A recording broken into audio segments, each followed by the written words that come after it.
இன்றும் கொண்டாடப்படுகின்றது. இதில் உள்ள கருத்தும் விளக்கமும் ரொம்ப சுருக்கமாக சொல்கிறேன். இதை சொல்றா இருந்தா 2 மணி நேரம் வேண்டும். ஆகவே 10 நிமிடத்தில் சுருக்கமாக புரிகிற மாதிரி சொல்கிறேன். இஸ்லாத்தில் அல்லாஹ்வை நேரடியாக கண்ட நபிகள் மொத்தம் 7 நபிகள். அதில் ஒரு நபி இஸ்மாயில் நபி.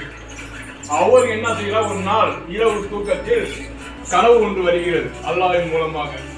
அந்த கனவில் என்ன விஷயம் என்றால், தன் மகனை அறுத்து பலியிட சொல்வது போல் கனவு. உன் மகனை எனக்கு பலியிடு அப்படின்னு சொல்வது போல் கனவு. இது அப்படியே நிறைவேற்றுவதற்கு துடிக்கிறார். அல்லாஹ்வின் கட்டளை ஆச்சுல்லவா, நம்ம மகனை பலியிட சொல்றாங்க, இருந்தாலும் நம்ம பலியிட்டுருவோம் அப்படின்னு சொல்லி மகனை விஷயத்தை சொல்லாமல் அந்த 7